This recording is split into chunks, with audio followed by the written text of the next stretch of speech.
Magandang gabi, ating mga kababayan. Ikinalulungkot ko na meron po tayo natanggap na report na meron na pong casualty na Pilipino dito po sa gera na nangyayari sa Middle East. Na-report po sa atin ay namatay po ang isang Mary Ann Velasquez de Vera na tigang Pangasinan.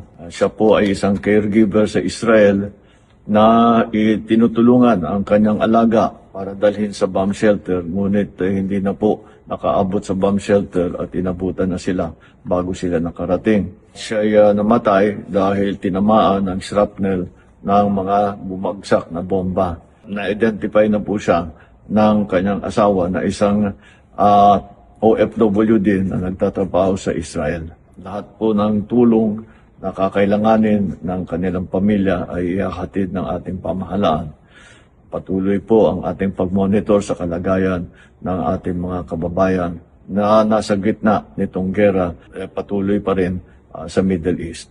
Asahan po ninyo na pagka meron tayong may i-report ay i-report ko po sa inyo.